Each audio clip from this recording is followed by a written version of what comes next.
Pagi hari ini saya akan sharing berbagi dengan saudara sebuah tema, sebuah topik pengajaran firman Allah yang pagi ini saya berikan judul posisi kita di hadapan Tuhan. Saya mencoba menyampaikan sama saudara betapa pentingnya posisi kita di hadapan Tuhan. Itu menentukan banyak hal. Kalau memungkinkan waktunya saya bagikan 3 hal yang menunjukkan betapa penting posisi kita di hadapan Tuhan.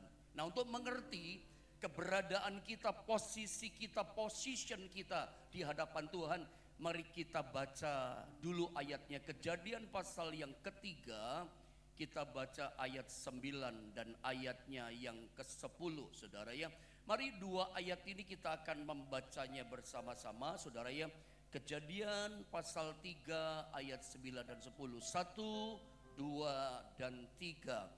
Tetapi Tuhan Allah memanggil manusia itu dan berfirman kepadanya, "Di manakah engkau?" Ia menjawab, "Ketika aku mendengar bahwa engkau ada di dalam taman ini, aku menjadi takut karena aku telanjang. Sebab itu aku bersembunyi."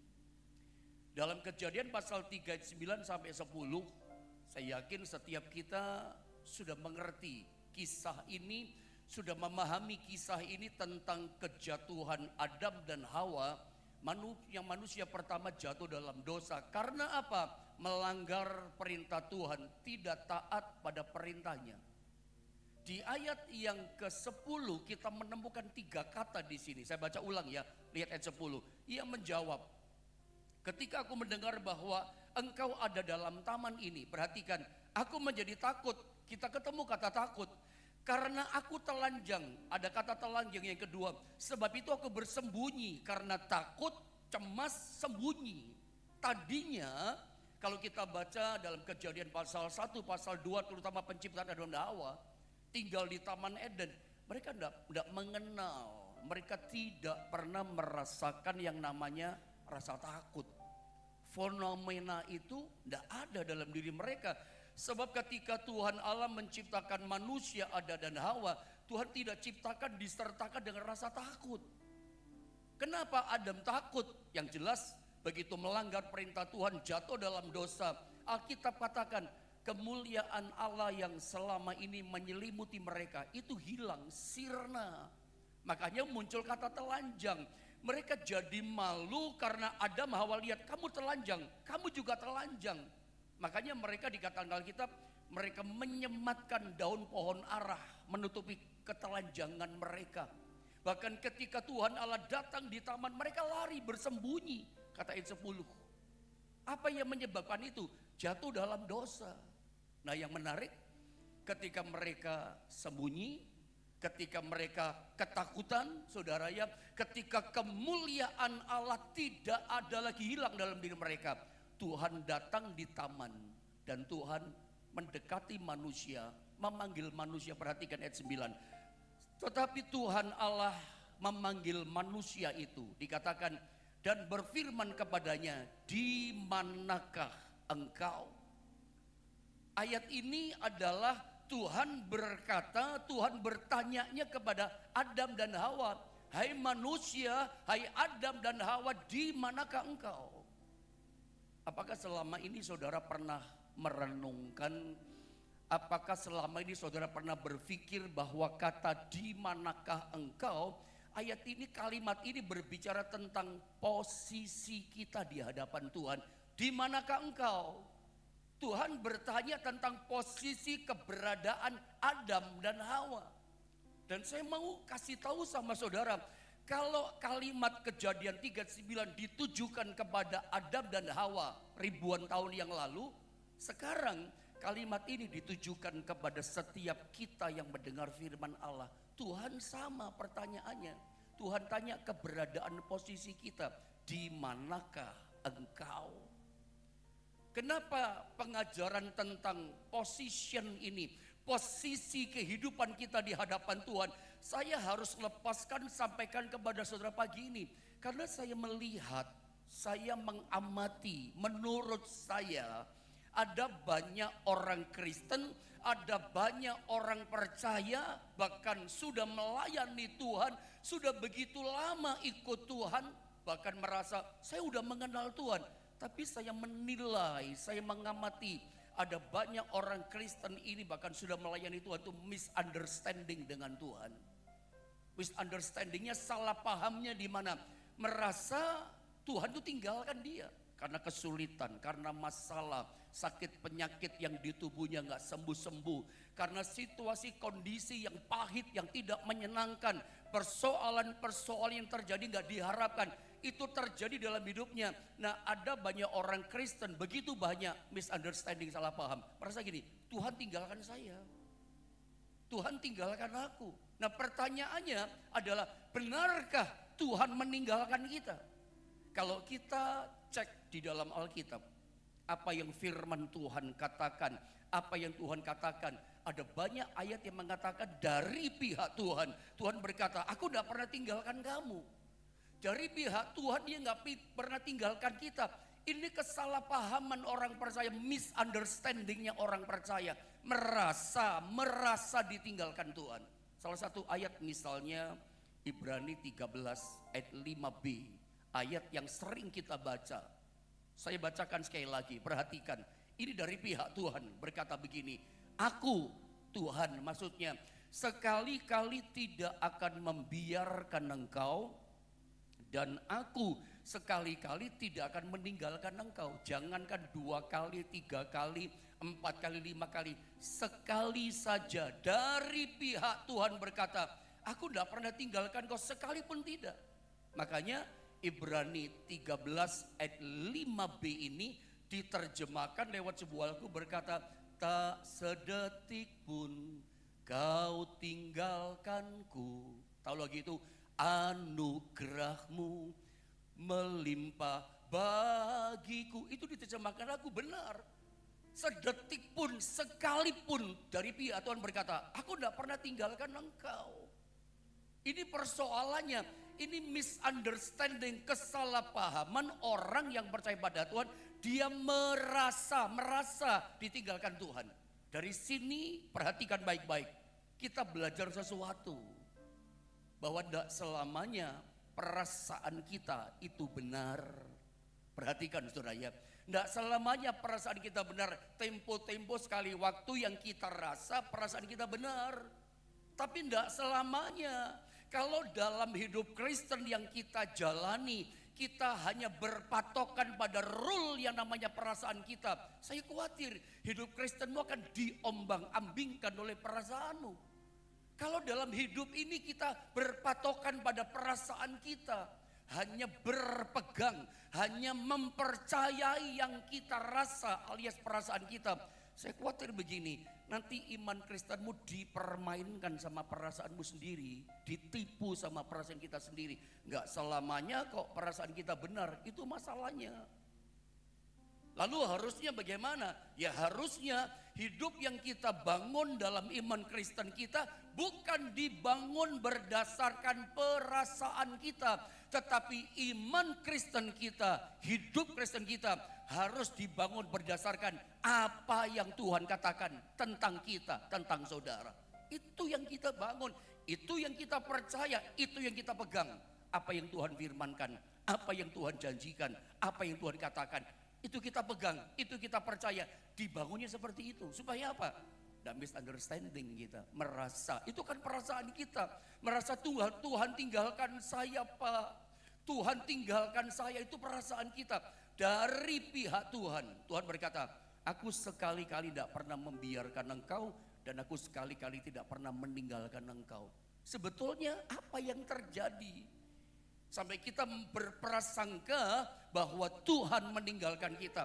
Mari saya tunjukkan satu ayat ya. Yesaya pasal 1 ayat yang keempat. Perhatikan baik-baik ayat ini. Celakalah bangsa yang berdosa, kaum yang syarat dengan kesalahan, keturunan yang jahat-jahat, anak-anak yang berlaku buruk. Perhatikan ini, mereka meninggalkan Tuhan. Saya ulang, mereka meninggalkan Tuhan, menista yang maha kudus Allah Israel, dan dikatakan berpaling membelakangi dia. Kalimat yang berkata dan berpaling membelakangi dia berarti balik badan, berpaling membelakangi dia. Kata berpaling membelakangi dia, bukankah ini bicara tentang posisi kita di hadapan Tuhan? Tadinya dekat dengan Tuhan, tadinya kekristenan kita punya hubungan keintiman yang baik dengan Tuhan. Tetapi mungkin dengan berjalannya waktu, doa belum dijawab. Berjalannya waktu, tahun atau bulan demi bulan, kita punya masalah tetap buntu. Kita mulai berkata gini, percuma berdoa. Kita mulai berkata, percuma datang ibadah hari Minggu, percuma dengar firman, ikut doa pagi. Tadinya kita mungkin dekat sekali sama Tuhan. Tadinya kita punya keintiman yang bagus dengan Tuhan. Tetapi dengan berjalannya waktu demi waktu, hari, bulan demi bulan, terjadi pergeseran posisi. Tadinya intim, tadinya dekat, lalu tanpa sadar kita mulai membelakangi Tuhan, meninggalkan Tuhan. Namanya berpaling membelakangi Tuhan. Ya makin lama makin jauh, U-turn balik badan kita. Makin jauh dari Tuhan tanpa kita sadari. Dari ayat ini, Yesaya 1 ayat 4, ini persoalannya. Bukan Tuhan ternyata yang meninggalkan kita. Siapa yang meninggalkan Tuhan? Kita yang meninggalkan Tuhan. Bukan Tuhan membelakangi, kita kan membelakangi. Kenapa? Proses berjalannya waktu banyak orang alami seperti itu. Jadi jelas saudara ya, persoalannya di mana? Persoalannya sebenarnya bukan Tuhan yang tinggalkan kita. Ternyata siapa yang tinggalkan? Kita yang tinggalkan Tuhan. Jadi jelas sebenarnya realitanya begini. Dari pihak Tuhan, Tuhan tidak pernah tinggalkan kita. Dia setia, sedetik pun, sekalipun ternyata Tuhan tidak tinggalkan kita. Nggak pernah tinggalkan kita. Saya tidak tahu kondisi kehidupan saudara pagi ini. Mungkin tadinya saudara putus asa lagi mendengar firman Allah ini. Engkau mulai ragu, engkau mulai bimbang dengan janji Tuhan.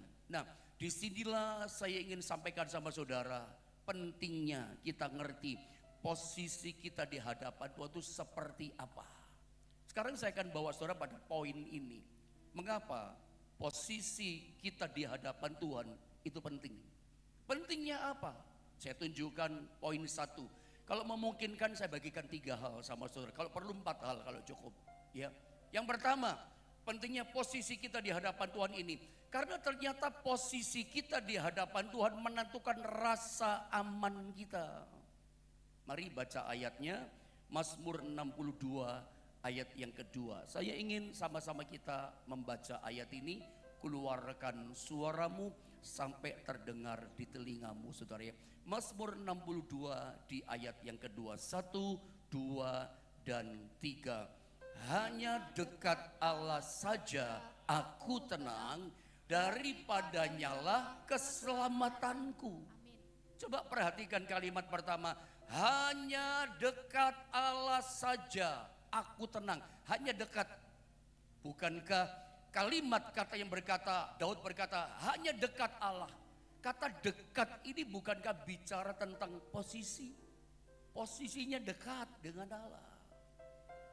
Ini pentingnya yang pertama. Posisi kita dekat dengan Allah atau tidak? Saya mau tanya sama saudara. Daud berdasarkan Mazmurnya Daud, kesaksian imannya Daud. Ketika dia posisinya dekat dengan Tuhan, dia merasa gini, hatiku tenang, hatiku damai, hatiku sukacita. Meskipun dikejar-kejar oleh Saul, meskipun dia dalam bahaya, meskipun nyawanya di ujung tanduk, meskipun dia hidupnya menderita terus dikejar, tapi tetap dia merasa aman, tetap merasa tenang. Rahasianya di mana?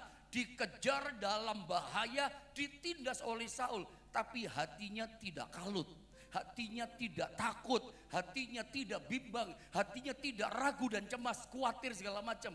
Tetap hatinya damai, tetap dia rasa aman, tetap dia rasa tenang. Rahasianya di mana? Daud berkata, karena posisinya itu Daud dekat sama Tuhan, hanya dekat Allah saja aku tenang. Pagi ini coba cek kehidupan kita. Walaupun kita punya masalah, siapa manusia di dunia ini gak punya masalah? Anda punya masalah, kalau Anda tanya sama saya, Pak Pendeta punya masalah, punyalah. Tidak ada manusia yang gak punya masalah. Anda ketok pintu rumah tetanggamu dari ujung ke ujung, tanya, Pak punya masalah gak? Bu punya masalah. Anak muda kamu punya masalah. Semua orang mengatakan, saya juga punya masalah. Tidak ada orang yang tidak punya masalah. Tapi cek diri kita masing-masing di tengah hidup yang kita jalani, realita yang ada. Bagaimana hidupmu, hatimu? Apakah kamu lagi takut? Atau adakah di antara saudara lagi frustasi, putus asa, merasa nggak ada jalan, merasa menyerah dengan keadaan? Ini tanda posisimu salah. Sorry ya saya katakan seperti ini. Ini tanda posisimu tidak tepat, posisimu lagi salah. Tapi saya ke gereja, tetap saya katakan, ini bicara hati. Badan kita boleh ke gereja, badan kita, telinga kita mendengar firman. Hatimu bagaimana? Tuhan melihat hati. Hanya dekat Allah saja aku tenang. Sampai hati, bukan cuma badan kita mendekat pada Allah, hati kita pun mendekat. Fokusnya pada Tuhan. Kalau pagi ini kita lagi takut, kalau pagi ini ada di antara saudara lagi bimbang, ragu, cemas, khawatir, ditindas oleh ketakutan. Anda merasa dikejar-kejar oleh masalah, rasanya kalut, ada yang stres, ada yang depresi. Kenapa depresi? Masalah kerjaan, Pak. Ada banyak orang mulai takut, cemas, khawatir, stres melihat kerjaan yang ada, menghadapi tekanan-tekanan pekerjaan yang ada. Semua orang punya tekanan masalah. Seringkali kita berpikir kita ini manusia paling berat. Kalau kita lihat diri kita, selalu kita berkata, tidak ada orang mengalami masalah lebih berat daripada saya. Seberat apapun masalahmu, saudara ya, kalau posisimu benar, maka Alkitab katakan kita akan tenang. Dan apa yang dikatakan oleh Daud, saya rasa setiap kita ngalami ya. Saya pribadi ngalami. Kalau ngalami masalah, ada kekhawatiran, ada kecemasan, ada ketakutan tentang realita hidup ini, realita di masa depan. Apa yang saya buat, apa yang kita buat, kita masuk dalam hadirat Tuhan. Kita mendekat kepada Tuhan. Nah, waktu kita mendekat kepada Tuhan, apa yang kita alami? Ajaib. Saya yakin bukan cuma saya ngalami, Anda juga ngalami. Begitu ajaibnya rasa takut kita itu tiba-tiba hilang, kayak diangkat sama Tuhan, digantikan hati damai, hati tenang. Dan lebih ajaib lagi, lebih aneh lagi, bahwa masalah masih ada. Keadaan kita, masalah kita belum berubah, masih sakit belum sembuh, masih buntu jalan kita, doa kita masih belum dijawab, masalah kita masih sama, belum ada perubahan. Tapi aneh, ajaib sekali, ini pengalaman kita ketika kita dekat dengan Tuhan, ada di hadirat Tuhan. Hasil hadirat Tuhan, kali kita mendekat sama Tuhan, hati kita jadi damai, hati kita jadi tenang. Yang tadi takut rasa aman. Nah, persoalannya ada banyak orang Kristen, ada banyak anak Tuhan menggantungkan rasa amannya bukan pada Tuhan. Ini problemnya. Ini problematika orang Kristen, orang percaya. Tahukah saudara, rasa aman yang sejati, rasa tenang yang asli itu berasal dari hadiratnya Tuhan. Tapi kenapa kita lebih menggantungkan rasa aman tenang kita kepada kekayaan kita? Ada banyak orang menggantungkan, mengharapkan rasa tenang, rasa amannya pada apa? Uang yang dia punya.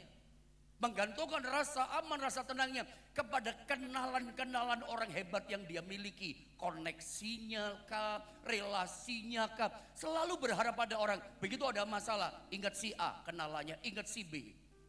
Begitu si B gak bisa tolong, si A gak bisa tolong. Semua relasi yang dikenal gak bisa tolong. Wah, tambah takut dia. Kenapa kita orang yang beriman, mempercayai Tuhan yang besar kuasanya, kita mengharapkan, menggantungkan rasa aman tenang kita kepada itu semua?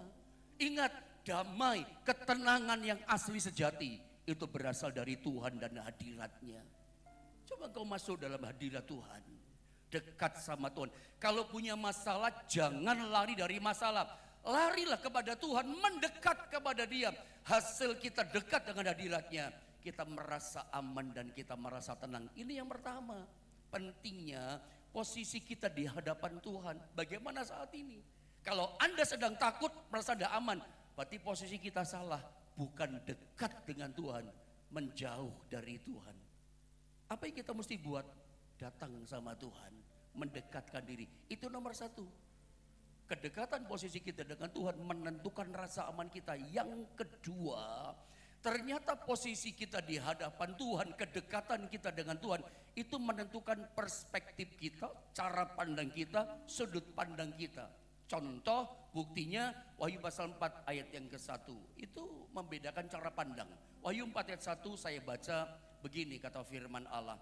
Kemudian daripada itu aku melihat, Rasul Yohanes melihat, sesungguhnya sebuah pintu terbuka di sorga. Dan suara yang dahulu yang telah kudengar berkata kepadaku seperti bunyi sangkakala. Katanya, ini Tuhan Yesus yang berkata, naiklah kemari. Kata naiklah kemari, bukankah kata ini bicara tentang posisi? Kata naiklah kemari berarti posisinya Rasul Yohanes tadinya di bawah, Tuhannya di sorga di atas.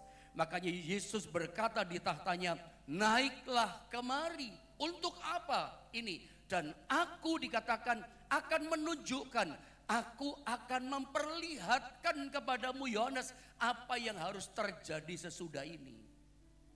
Ini bicara posisi. Satu contoh yang paling mudah untuk kita mengerti. Kami di gereja ini doa pagi ini tim semuanya kami di sini. Baik. Di depan saya itu ada multimedia. Ada yang di komputer, ada yang soundman, ada yang di kamera.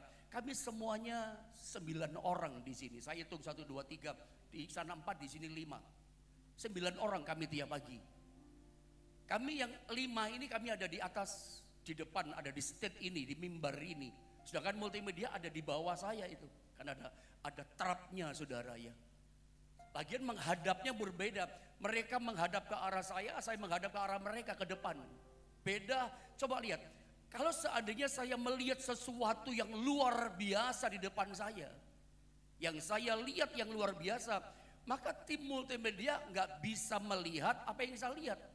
Saya paksakan sama mereka, ayo lihat itu saya lihat. Mereka tidak akan bisa melihat apa yang saya lihat. Saya paksa kayak apapun untuk bisa merasakan apa yang saya lihat. Mereka tetap gak bisa rasakan. Kenapa? Posisinya beda. Mereka ada di bawah, di depan saya di sini posisinya. Lalu bagaimana caranya supaya mereka yang di bawah ini bisa melihat apa yang saya lihat? Mereka bisa merasakan apa yang saya rasakan dari hasil melihat itu. Saya suruh mereka, ayo naik ke sini. Ada Pak Ronald di sana, ayo naik sini Ronald, naik sini. Mesti posisinya sama di sini dengan saya.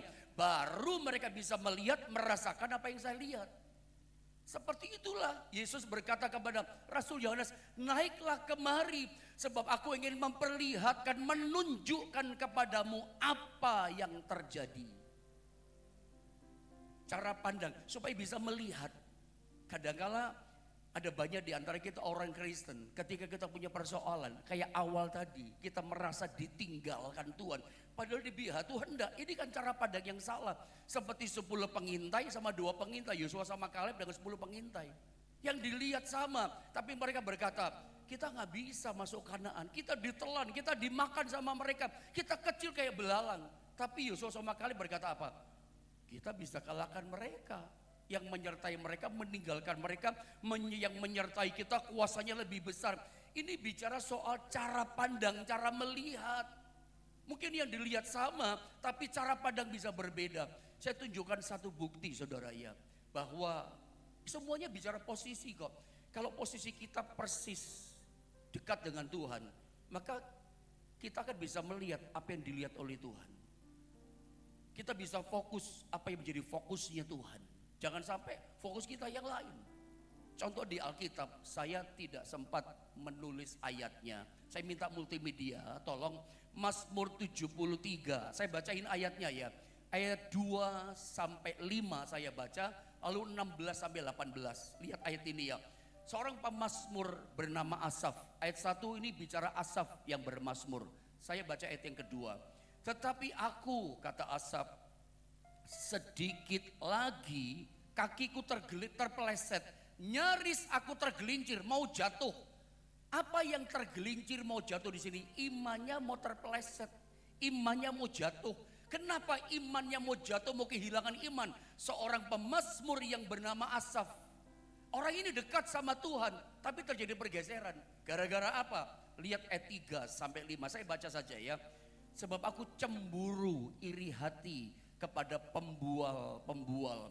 Kalau aku melihat saudara ya, kemujuran orang-orang fasik. Dia lihat orang fasik gak kenal Tuhan kok mujur ya. Kerja kok sukses, cuannya kok banyak, kerjanya kok gak ada tantangan. Lalu dia bandingkan dengan dirinya yang dekat sama Tuhan. Dia berkata gini, aku kok susah ya kerjaan, kok ada masalah, kok ada orang-orang yang menjahati saya. Seterusnya, lihat ayat yang keempat. Dikatakan begini, sebab kesakitan tidak ada mereka, sehat dan gemuk tubuh mereka. Melihat orang fasik gak kenal Tuhan, ibadah enggak, melayani enggak, taat setia sama Tuhan enggak, dia lihat ini.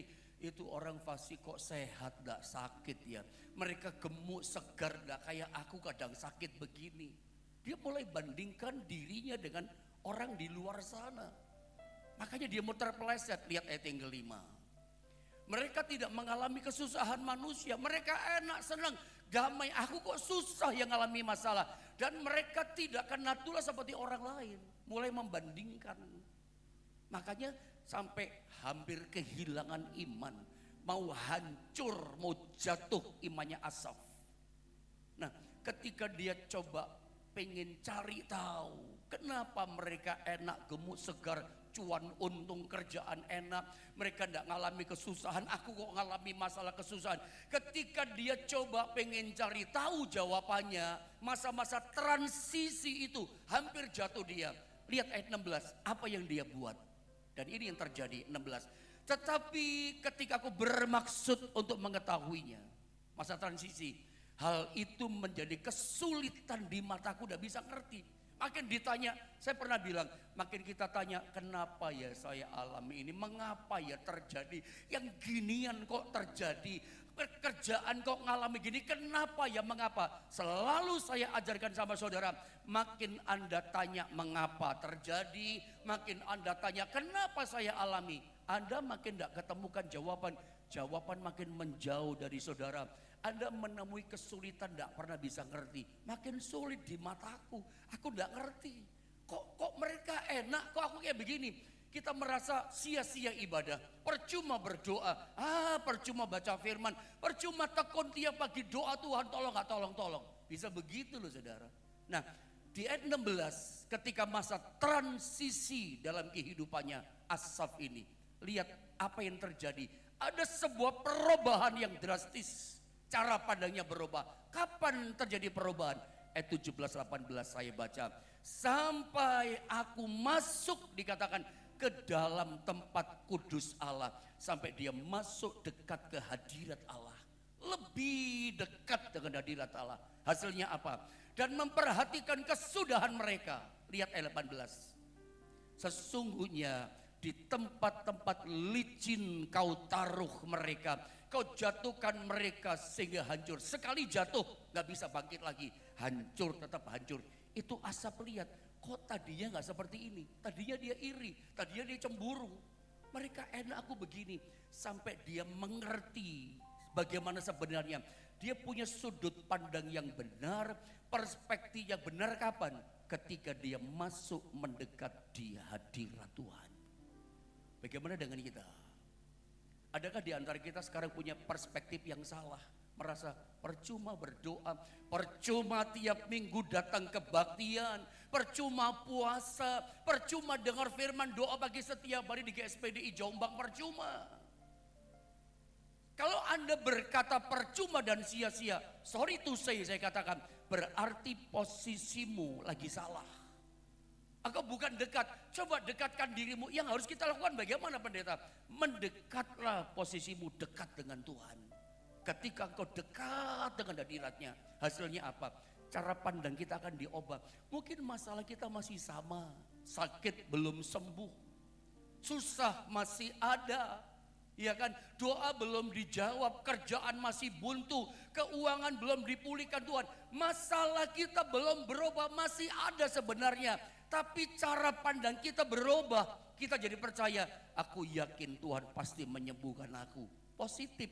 Kadang-kadang ada banyak orang yang ngomongnya, cara pandangnya, pemikirannya itu selalu negatif.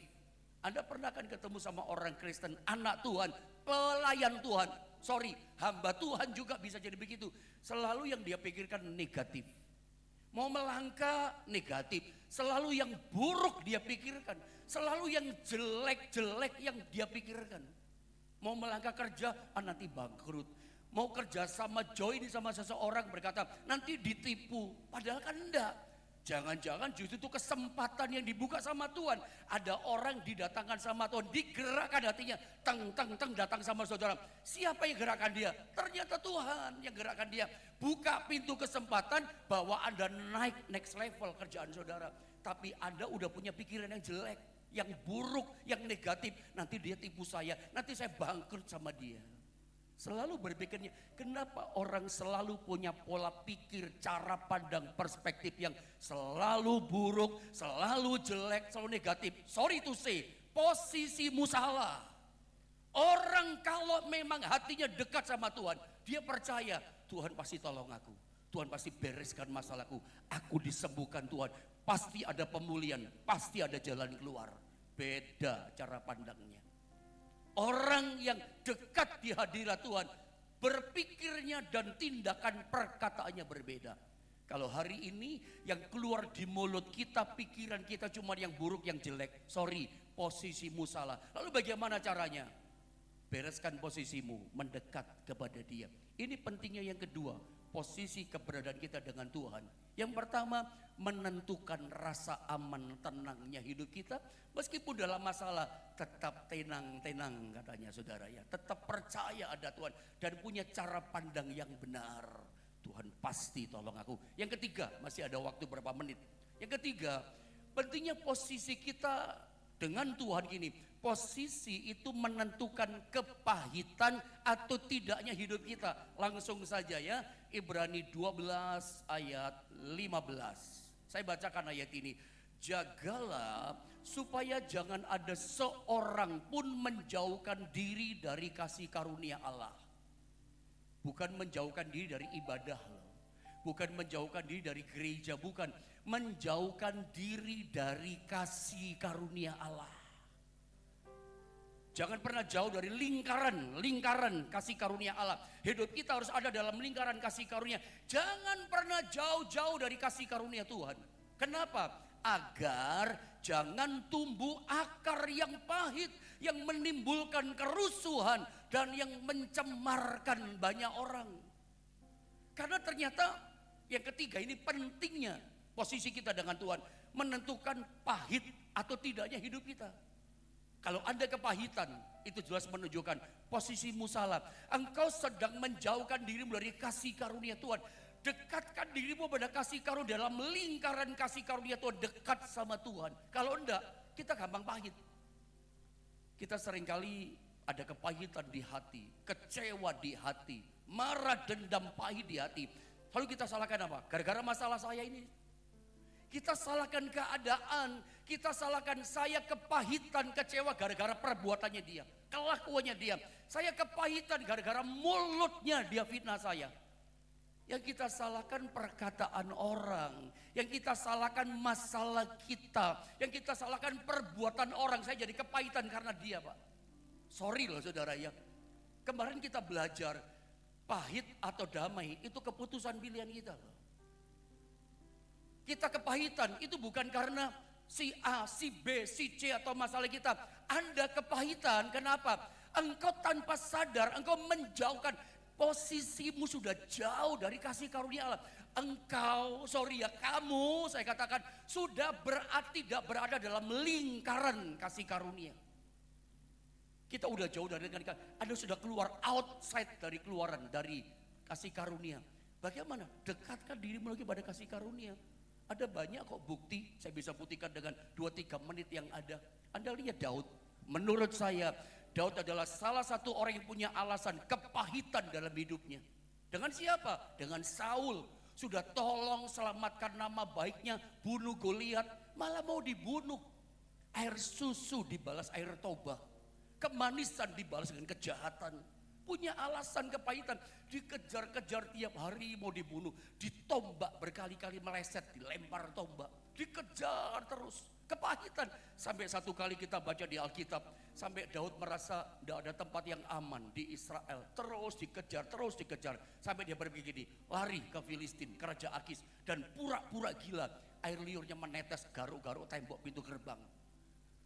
Pahlawan yang ditakuti Filistin.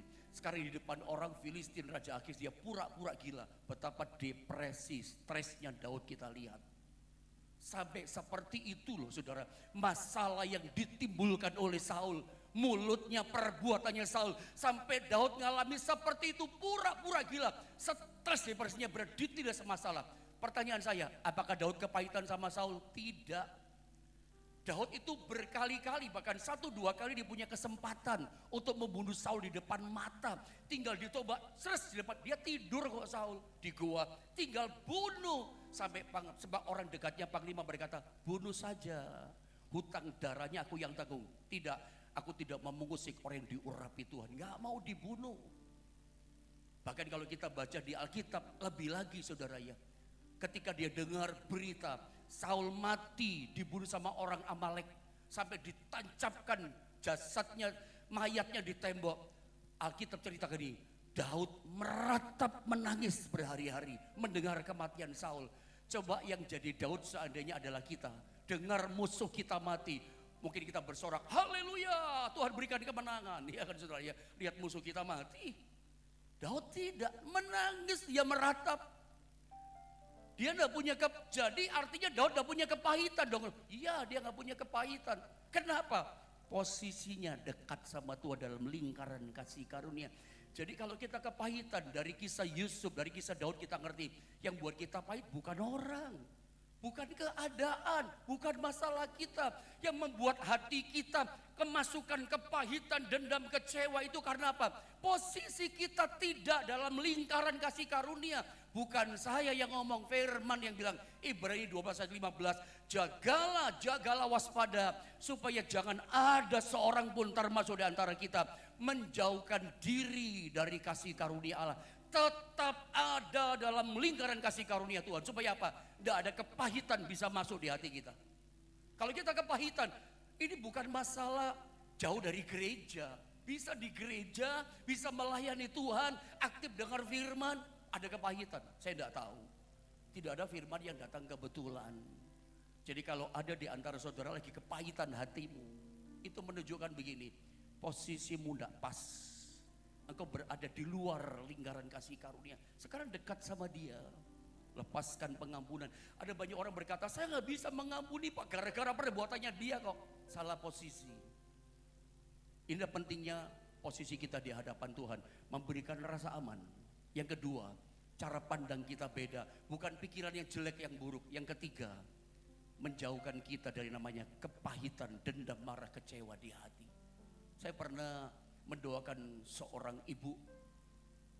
Dia mau meninggal ketika memang sakit kanker stadium 4 akhir. Dia berkata, sampai kapanpun saya nggak bisa ngampuni dia. Saya bisa ampuni orang lain, tapi ampuni suamiku tidak mau sampai mati. Sampai mau mati loh tidak mau. Saya panggil suaminya, saya perdamaikan. Tidak lama kemudian dia meninggal. Tidak mau. Sekali lagi saudara ya, saya berdoa pagi ini biar firman Allah mengubahkan kehidupan kita. Mendekat kepada Tuhan, maka hidup kita akan dipulihkan oleh Tuhan. Mari sama-sama kita berdoa saudara ya.